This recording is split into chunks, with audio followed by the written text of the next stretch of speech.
भारत में जो दुर्गा पूजा मनाई जा रही है, विजयादशमी जो कहा जा रहा है कि 10वें दिन जो ये लोग काट रहे हैं, बिहार, झारखंड इस इलाकों में, इधर का आप इलाका देखें, जो नॉर्थ ईस्ट एरिया वाला इलाका है, इंक्लूडिंग बिहार वगैरह, तो यहाँ पे सबसे ज़्यादा जो है 9वीं 10वीं के दिन बकरे काटे जाते हैं।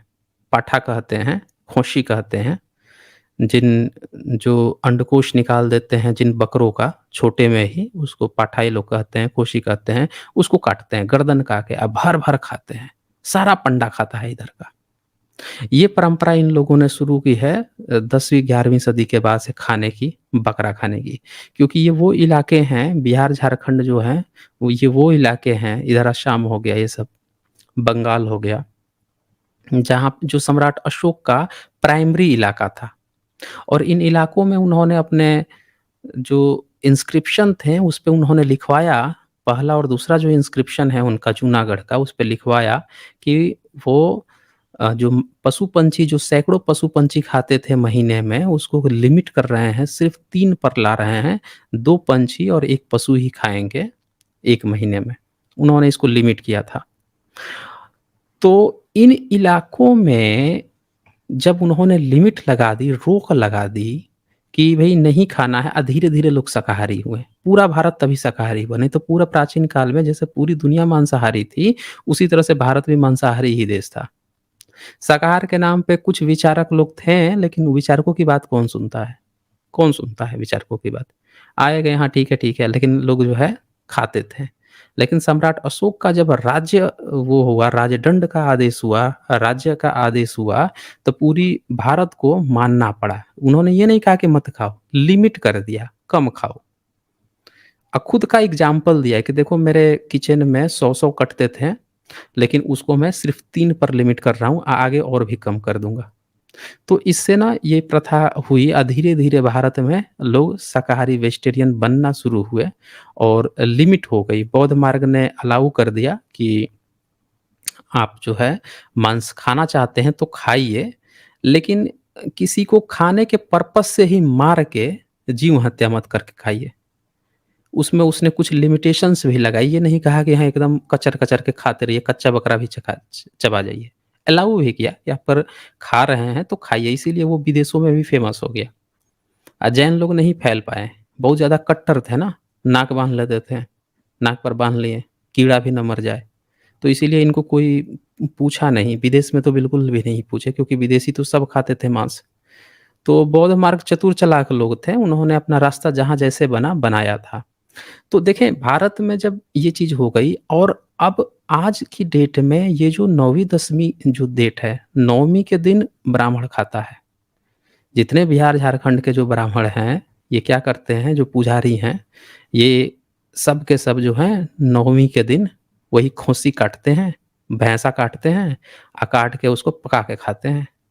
10वीं के दिन जो है फिर प्रसाद बँटती है, सब लोग बोलते हैं।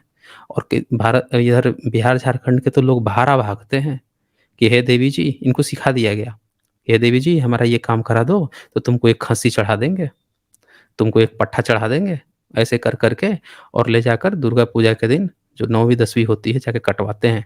कटवा के प्रसाद बाँट के खाते हैं। अब ज़रा सोचिए आप कि ज ज ये इन उसी जगह को इन लोगों ने टारगेट बनाया। कौन से? बिहार झारखंड को।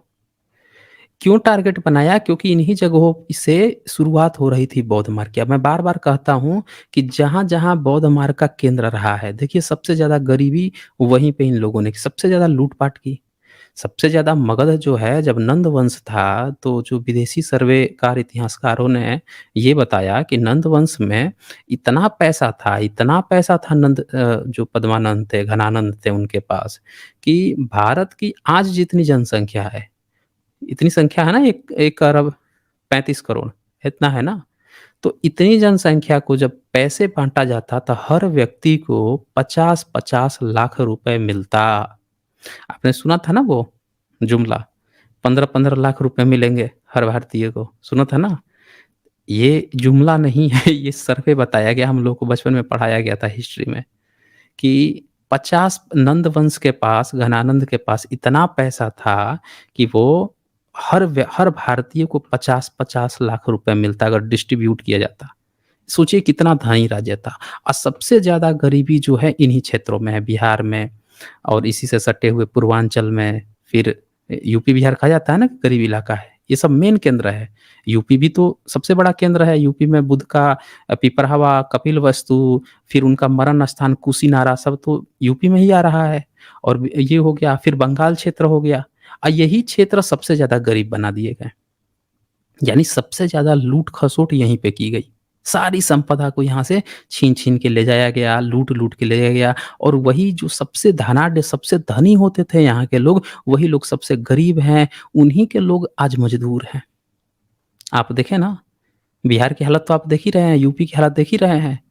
आपने तो सुना ही होगा भैया-भैया कहते हैं सब वहाँ पे भारत के अन्य कोनों में क्षेत्रवाद फैल जाता है और बिहार के लोग तो हर जगह मज़दूरी करते हुए पाए जाते हैं। लोग जाते हैं रोज़गार के लिए, कंगाल बना दिया गया।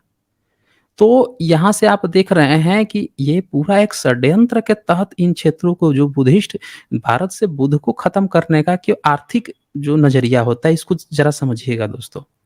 आप किसी को मनुस्मृति में क्या लिखा गया कि पिछड़ा वर्ग जो है, जो शूद्र है, उसका धन जो है ब्राह्मण छीन सकता है। जब ब्राह्मण को ज़रूरत लगे तो शूद्र को तो धन रखने का अधिकार नहीं है थोड़ा बहुत धन है और इसको हवन-ववन करने में अगर कहीं दिक्कत आ रही है तो जाके शूद्र का धन छीन के लेके चला आए। बिल्कुल ये अलाउ किया गया है कि वो जाकर वो छीन के रख सकता है। तो इससे ये पता चलता है कि ये इन जो भारत के जितने भी बुद्धिस्ट इलाके थे, पूरा आप गौर कीजिएगा, जो कभी इतना धनी हुआ करते थे, आज वो सबसे गरीब इलाके में हो गए हैं। कहाँ गया इनका पैसा? कौन ले गया? और इन्हीं क्षेत्रों में सिर्फ़ वही लोग धनी हैं, जो कास्ट विशेष समुदाय के लोग हैं। तो आप समझ सकते हैं कि भारत का बाकी का पैसा कहाँ ले जाया गया। समझ रहे हैं? इस चीज़ को अच्छे से समझिएगा। इसके बाद से अब क्या होता है कि ये तो थी वो बात। दूसरी बात कि इन क्षेत्रों में ही यूपी, बिहार का जो क्षेत्र है, सबसे ज़्यादा गुटखा पकड़ाया गया खाने के लिए। गुटखा खाने का, गुटखा, नशाखोरी क्योंकि बुद्ध मार्ग में कहा गया है कि भैया ये सब काम नहीं करना है। तो इन क्षेत्रों को सबसे ये चीज़ पकड़ा है। हर वो बुराई जो बुद्ध मार्ग जिसका वो करती थी निरोध करती थी, वही चीज़ पकड़ाई गई। सबसे ज़्यादा आपने देखा होगा बाहुबल, सबसे ज़्यादा आपने देखा होगा कि छीना-झपटी और इस तरह की चीज़ें भी इन्हीं क्षेत्रों को बताई गई, यूपी, बिहार में। क्यों? ये बुद्ध मार्ग का गढ़ था, सबसे ज़्यादा सम्यक लोग थे। अरे! बिहार का नाम तो बिहार पड़ गया, विहार होता है, लेकिन बिहार में लोग वी बोलते नहीं हैं, वी को भी ब बोलते हैं, नहीं तो भ बोलते हैं। बाउचर को भाउचर बोलते हैं, वेलोसिटी को वेलोसिटी बोलते हैं। तो वहाँ पे व होता ही नहीं है, तो विहार को बिहार बोलते हैं। नाम विहार है, बुद्ध के ही नाम पे। तो बिहार कहा जाता है वहाँ के प्रोनंसिएशन के हिसाब से। और देखिए क्या हालत बना दी इन लोगों ने।